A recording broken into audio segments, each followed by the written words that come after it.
Millega teie igapäevaselt liigute? Ehk olete nagu minagi kergliikurite austaja. Tänases Liikleja saates keskendumegi kergliikuritele ehk elektritõukeratastele, eks ikka selleks, et nendega liiklemine oleks võimalikult ohutu.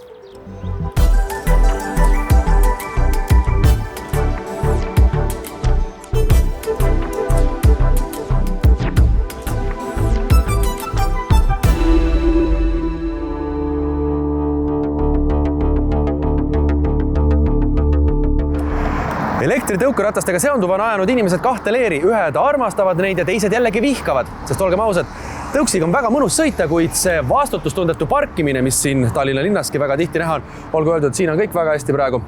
Ja lisaks sellele vastutustundetule parkimisele veel kasin sõiduoskus juhtide puhul ja ka liiklusreeglite eiramine. Need ei tee tõuksi mainele kuidagi head. Igal heal asjal on ka oma pahupool. Möödunud aastal juhtus Eestis elektritõukeratastega 349 liiklusõnnetust. See on 126 õnnetust rohkem kui aastal 2021. Vigastatuid oli mullu 356. Kahjuks oli ka üks hukkunu. Enim liiklusõnnetusega lõppenud sõitudest tehakse nädalavahetusel, õhtustel ja öistel tundidel. Õnnetustesse sattunud elektritõukeratta juhtide hulgas ainult pooled on olnud kained. Enim juhtub õnnetusi vanuses 18–34, üle poole vigastada saanutest on meessoost ning õnnetuste arv on suurem juunist augustini. Kui tihti ja kuidas politsei kontrollib elektritõukeratta juhtide kainust? Tehakse seda tegelikult pisteliselt igapäevaselt. Kui siis kergliikuriga liikleja on millegagi silma paistnud, siis kontrollitakse ka seda, et milline on tema siis väljendatud õhusus alkoholisisaldus. Aga tehakse ka täiesti eraldi tegevusi, mis ongi suunatud ainult siis kergliikurite ja jalgratturite kontrollimisele. Mida politsei elektritõukeratta juhtide puhul veel kontrollib ja jälgib? No põhimõtteliselt, kui me neid tegevusi läbi viime, siis esiteks jälgimegi seda, et kas siis kergliikuriga liikujad täidavad kõiki liiklusseadusest tulenevad neid nõudeid, mis neile kehtestatud on, et kergliikuriga siis võib liikuda ainult üksi, et on mõeldud siis ühe inimese sõidutamiseks. Silma paistavadki nad siis sellega, et sõidetakse mitmekesi tõukeratta peale, on siin ka olnud kolmekesi, isegi neljakesi on suudetud selle tõukeratta peale sõitma minna. Samamoodi kipub olema nii, et siis foorituled on neile pigem soovituslikud, et ei oodata. Pannakse punasega üle, sõidetakse ka sõiduteel, kuigi tegelikult kergliikleja on mõeldud sõitmiseks ikkagi jalakäijatega samas keskkonnas ja peaks jälgima siis ka neid foore, mis on mõeldud jalakäijatele. Mis on trahvide suurused ja kas lisaks rahatrahvile on ka alternatiivseid karistusi? Kergliiklejatele tegelikult sätestatud siis nõuded on põhimõtteliselt samad, mis on jalakäijale, et ühesõnaga karistada saab teda siis või vastutusele võtta õigemini seda samade nõuete järgi, nii nagu jalakäijadki, ja rahatrahv on siis rikkumiste puhul kuni 40 eurot. Lühimenetluse korral, kui kohaldatakse lühimenetlus, siis on see 20 eurot ja kui tegemist on näiteks alaealisega, kelle siis vanus jääb siis vahemikku 14–18 aastat, siis jagatakse veel 2 see summa. Aga kui nüüd kaasnevad lisaks mingile rikkumisele ka juba muud asjaolud, et on tekitatud näiteks liiklusoht või siis on see kergliikleja sattunud näiteks liiklusõnnetusse ja on ta selles ka süüdi, siis on võimalik talle karistuseks määrata juba rahatrahv kuni 400 eurot. Eestis ei ole reguleeritud, kui vanalt võib laps elektrilise tõukerattaga sõita, kuid sõiduteel tohib sõita laps, kellel on jalgratta juhtimisõigus ning kes on vähemalt 10 aastat vana. Kiivri kandmine on kohustuslik kuni 16-aastaseks saamiseni. Vanematele juhtidele on kiivri kandmine soovituslik. Vähem tähtis pole ka see, kuidas kiivrit kantakse. Kiiver peab olema nõuete kohaselt kinnitatud ja nii, et see lükates kuklasse ei liiguks. Kiivri funktsioon on kaitsta pead ja nägu kukkumise korral. Marika, millised on elektritõukerattajuhi õigused ja kohustused? No, elektritõukerattajuht on eelkõige liikluses juht, aga elektritõukerattajuhile kehtivad juhi liiklusreeglid. See tähendab, kui ta sõiduteel sõidab, siis kõik liiklusmärgid, foorid. Ehk siis ikkagi märke tuleb tunda? Jaa, loomulikult, ja. Ja elektritõukerattajuhi puhul on hästi oluline just selle teadmine, et kui ma ületan teed, siis mis on tavapäraselt meil probleemiks, et ületatakse teed hästi kiiresti, siis elektritõukerattajuhil juhina on kohustus ületada tee jalakäija kiirusel. Ja tee on jälgimiskohustused, suunamärguannete näitamine näiteks on kohustuslik juhile, eks ole, ja ülioluline jalakäija ja teiste elektritõukeratturite ja siis ka jalgratturite ohutuse tagamine. Ehk siis tema juhina peab aeglasemalt liikuvate liiklejate siis ohutuse tagama. Aga nüüd jõuame võib-olla nende inimeste juurde, nende väiksemate juurde, kes võib-olla ei oska nii hästi märgata kui meie täiskasvanud, et millega peavad siis lapsevanemad arvestama, kui nad oma järeltulijale selle elektritõukeratta soetavad? No esimene asi, mida lapsevanemale ütleks, et vaata, kus kohas sinu laps liikuma selle masinaga hakkab. Ehk siis see sõiduk sobib eelkõige väga hea teekattega teedele. Sõidude ääres liikumiseks selliste väikeste ratastega sõidukil on üsna keeruline teinekord hakkama saada, lombid, libedus, muidugi ka nende teedega tulevad ka meile piirangud, et alla 8-aastane laps ei tohi üldse sõiduteel sõita, ka koos ema-isaga. Kui sa oled vähemalt 8, siis sa võid sõita sõiduteel ainult koos ema või isaga või täiskasvanu järelevalve all. Ja kui sa oled 10-15-aastane ja sa oled läbinud jalgratturi koolituse, saanud jalgrattajuhtimise õiguse ja siis ka juhiloa veel. See on väga uhke tunne, ma mäletan oma ajast, kui mina tegin oma jalgrattaload ära. Aga kui need olemas on, siis? Ja siis sa võid täiesti vabalt sõita sõiduteel, sellepärast, et sa oled ju kõik need teadmised omandanud, mis on juhi teadmised. Et siis sa võid ka ilma ema-isata juba sõiduteele sõitma minna nii jalgrattaga kui ka siis elektritõukerattaga. Aga veel, miks on oluline lapsele ohtude selgitamine ja turvavarustuse olulisuse rõhutamine? No väga lihtne. Kui kiirused lähevad suuremaks kui jalakäija kiirus ja lapsed ikkagi õpivad ja armastavad katsetada ja hüpekaid teha ja mis iganes pidurduskatseid, siis sa ikkagi tahad, et sinu pea ehk su juhtimiskeskus oleks korras, kui kukkumine peaks tulema. Alustame ikkagi, kiivel on A ja O, on ju? Ja täiesti nõus, et mina täiskasvanuna ei ole endale seda allaindlust teinud, et ma kiivrit pähe ei pane, et mina tahan ka ikka pidevalt sõita, mitte vahepeal nagu pärast õnnetusi paraneda kuskil. Millised on elektritõukeratastega sõites õnnetusse sattunud laste põhilised vigastused? No peamine trauma sõltub sellest mehhanismist, mis asjaoludel õnnetus juhtus. Iseenesest lapsed ei ole kõige tüüpilisem patsient selle tüübi õnnetuse juures, aga olukorras, kui tõukerattur põrkub vastu takistus, no tavaliselt on mingi äärekivi või mingi takistus, siis ta paiskub liikumissuunas edasi ja kukub reeglina siis näoga vastu maad või kui juba paneb ka käed ette.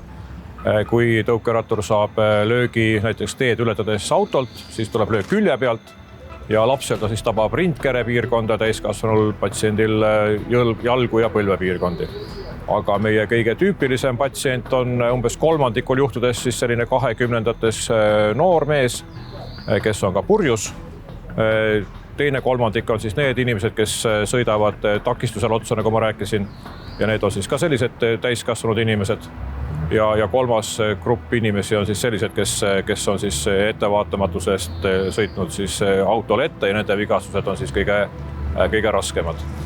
Umbes 60 vigastust sellel aastal tõukeratastega meil on ja valdav osa patsiente vajavad ka avarii tagajärjel siis ka haiglaravi. Suur kiirus ja suur mass annavad siis raskema vigastuse. Laste puhul üldjuhul on siis see sõit natuke ettevaatlikum ja ka tema kehakaal on kergem, mistõttu ka vigastused on kergemad. Ja mis peamine, lapsed valdavalt on meil kained, ehk nende tasakaal on parem ja seetõttu ka vigastused on harvemini ette tulevad. Kuna üsna tüüpiline vigastus sellisel mehhanismiga on peavigastus ja ajutrauma, siis kindlasti oleks üleskutse, kui vähegi võimalik, siis kasutada ikkagi kiivrit, mis redutseerib seda lööki ja hoiab ära siis kõige raskema tagajärje, ehk siis ka sellise jääva ajukahjustuse. Kergliikur on istekohata elektrijõul liikuv sõiduk, mis on mõeldud korraga ühe inimese vedamiseks. Kergliikurid on elektrilised tõukerattad, monorattad, elektrirulad ja ka tasakaaluliikurid. Kuigi meie teedel liigub ka selliseid kergliikureid, mis suudavad saavutada kiiruse lausa 100 km tunnis, on siiski kergliikuri suurimaks lubatud sõidukiiruseks 25 km tunnis.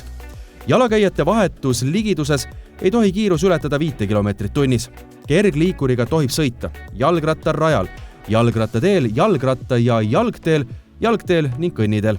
Nende puudumisel tohib sõita sõidutee parema ääre lähedal või teepeendral. Artjom, kuidas sina ennast elektritõukeratta sangas tunned? Oled ikka sõitnud varem vist, on ju?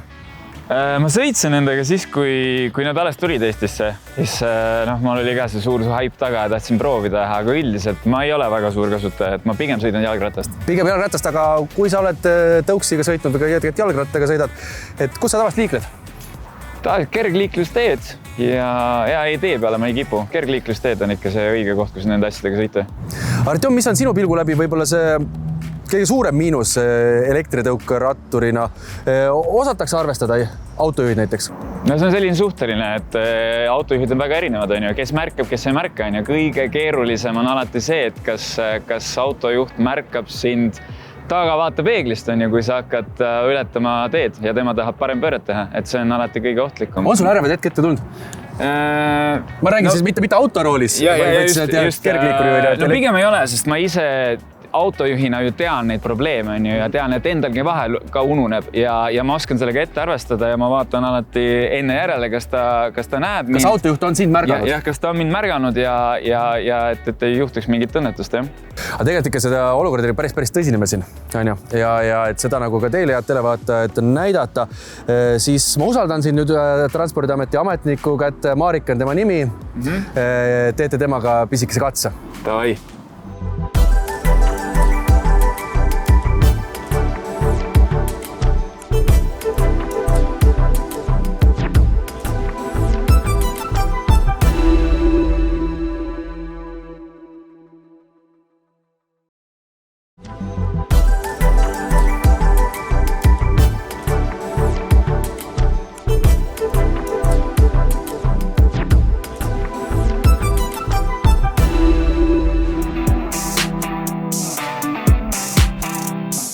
Eestis juhtub elektritõukeratturitega üsna palju liiklusõnnetusi.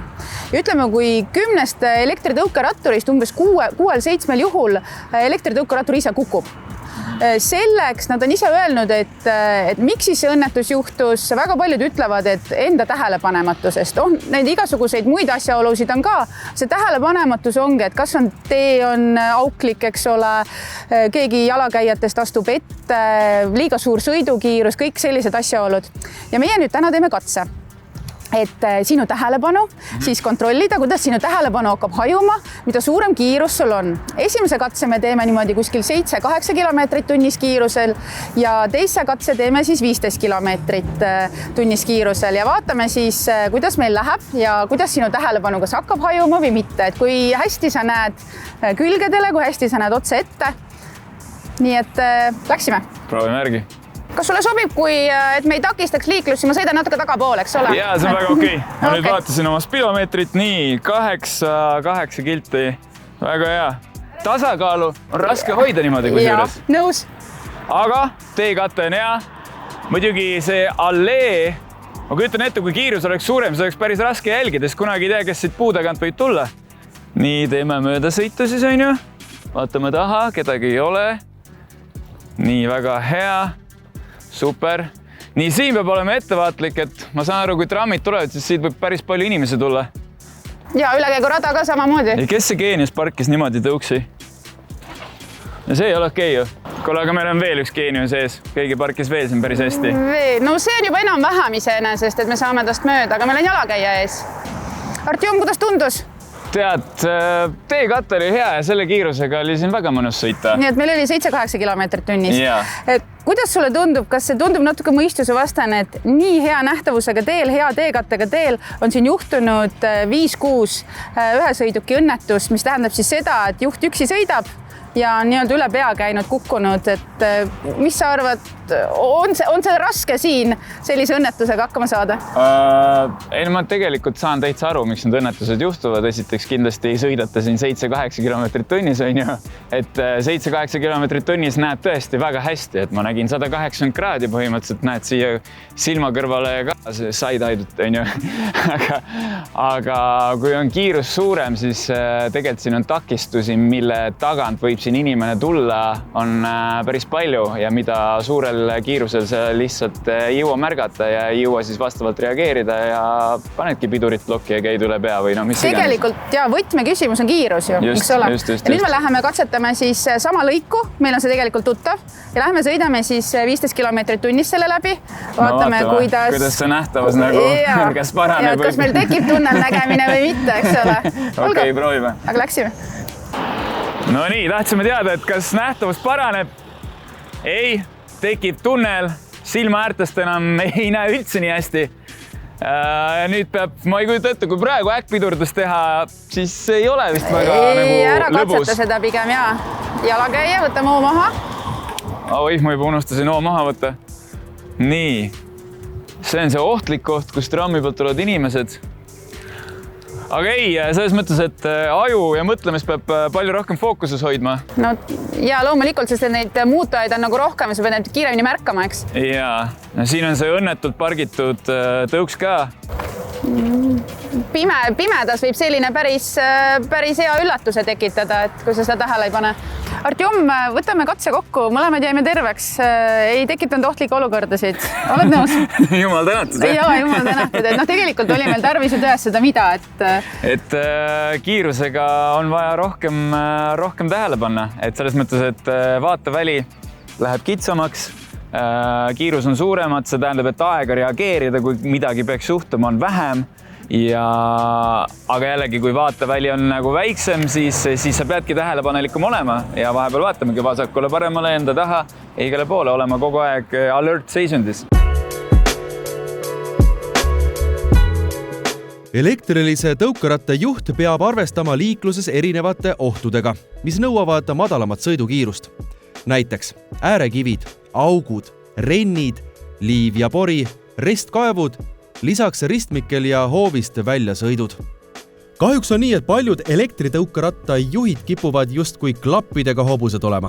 Ristmik ületatakse hoogu maha võtmata ja vasakule ega paremale ei vaadata. Sõidutee ületuskohale tuleb läheneda ning sõidutee tuleb ületada jalakäija kiirusega, et sõidutee ületamisega kaasnevaid ohte, näiteks ootamatuid ettesõite, vältida. Suurel kiirusel liikudes ja vasakule ega paremale mitte vaadates on õnnetus ja kokkupõrge autoga kergelt tulema.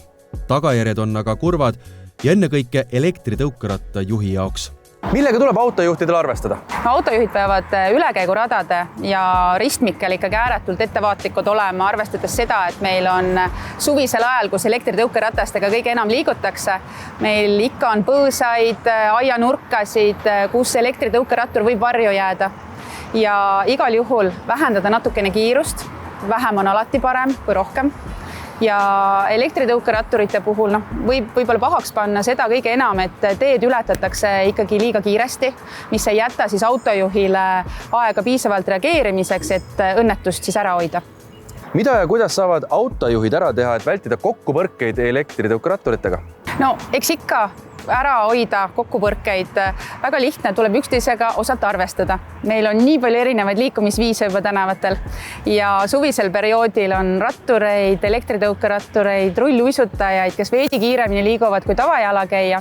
Seega ikkagi hoog maha, hästi palju tähelepanu kergliiklusteede lõikumistel, kõnniteede lõikumisel sõiduteega. Autojuhid peavad meeles pidama, et igasuguse manöövri sooritamisel on ta siis parem vasakpööre, tagasipööre, nad peavad otseliikujale teed andma. Ja kui otse liigub parasjagu sõiduteed ületab näiteks elektritõukerattur ja autojuht sooritab näiteks parem pööret, siis tal on kohustus sõitvale elektritõukeratturile teed anda. Kahjuks juhtub selliseid õnnetusi omajagu. Et autojuht soovib võib-olla kiirelt pööre lõpetada, elektritõukerattur tuleb otse ja siis on õnnetus käes. Nagu juba eelnevalt mainitud sai, siis on elektritõukerattaga lubatud sõita maksimaalselt 25 kilomeetrit tunnis. Tallinna südalinnas kehtestati aga sel kevadel osades piirkondades elektritõukeratastele piirkiiruseks hoopis 20 kilomeetrit tunnis. Kui me räägime tõukeratastest, siis tegelikult tuleb mõista ühte olulist asja. Me ei ole kehtestanud kiiruspiirangut 20, me oleme leppinud Boltiga kokku, et osaliselt seda piirkiirust rakendatakse.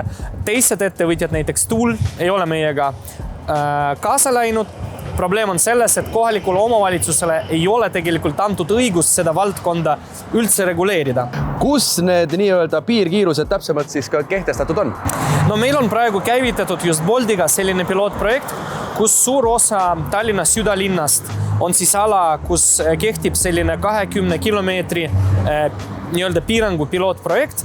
Meie eesmärk on vaadata, kas see kuidagi mõjutab tõukside kasutatavust. Minu väide inimesena, kes ise ka tõuksiga aeg-ajalt sõidab, et eriti ei mõjuta, 20-ga saab ilusti hakkama.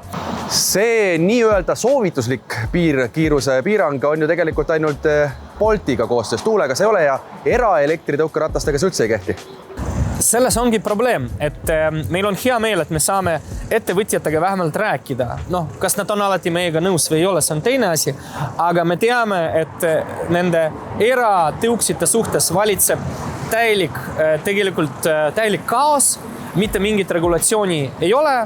Mõned muidugi sellised üldised on, aga kui palju on politseil jõudu nende üle järelevalvet pidada ja see on ka tegelikult selle asja teine külg. Et üks asi on see, et anda kohalikule omavalitsusele õigust kehtestada reeglid. Meil on vaja ka õigust teha järelevalvet nende reeglite üle. Ja ma olen kindel, et see ei ole ainult Tallinna mure. Ma arvan, et keegi ei taha Eestis rääkida keelamisest. Vähemalt sellel etapil me peaksime mõtlema, äkki me saame kuidagi niimoodi, et leiame mõistliku kompromissi, leiame seda tasakaalu, et kõik liiklejad, eeskätt jalakäijad, tunneksid end turvaliselt.